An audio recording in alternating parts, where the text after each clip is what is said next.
जिल्हा परिषद अध्यक्षा उपाध्यक्षांसह सभापतींची प्रशांत शहापुरे यांच्या जनसंपर्क कार्यालयाला सदिच्छा भेट। कोल्हापूर जिल्हा परिषदेच्या अध्यक्षा शिल्पा खोत, उपाध्यक्ष तानाजी पाटील, विविध विषय समित्यांच्या सभापती यांनी शिरोळ तालुक्याच्या दौऱ्यादरम्यान आलास जिल्हा परिषद मतदारसंघाचे सदस्य प्रशांत शहापुरे यांच्या श्री क्षेत्र नरसेवाडी येथील जनसंपर्क कार्यालयाला सदिच्छा भेट दिली। यावेळी प्रशांत शहापुरे यांनी अध्यक्षा शिल्पा खोत, उपाध्यक्ष तानाजी पाटील तसेच उपस्थित सर्व सभापतींचं पुष्पगुच्छ देऊन स्वागत केलं।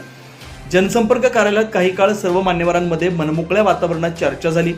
स्थानिक कार्यकर्त्यांशी संवाद साधत विविध विषयांवर विचारांची देवाणघेवाण करण्यात आली। या प्रसंगी जिल्हा परिषद पदाधिकाऱ्यांनी जनसंपर्क कार्यालयाच्या माध्यमातून मतदारसंघातील नागरिकांशी सातत्याने संपर्क ठेवण्याच्या प्रशांत शहापुरे यांच्या कार्यपद्धतीचे कौतुक केलं।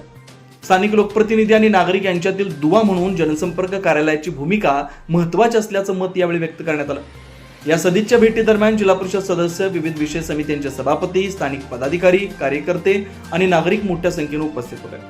सर्वांनी एकमेकांशी संवाद साधत भविष्यातही अशाच प्रकारे समन्वयानं विकास कामांसाठी काम करण्याचा निर्धार व्यक्त केला। जिल्हा परिषदेच्या अध्यक्षा, उपाध्यक्ष आणि विविध समित्यांच्या सभापतींच्या या सदिच्छा भेटीमुळे प्रशांत शहापुरे यांच्या जनसंपर्क कार्यालयात उत्साहाचं वातावरण निर्माण झालं। यावेळी आरोग्य व बांधकाम सभापती सारिका नांदेकर, शिक्षण व अर्थ समिती सभापती शीतल यादव यांच्यासह पदाधिकारी व शासकीय अधिकारी, कर्मचारी उपस्थित होते।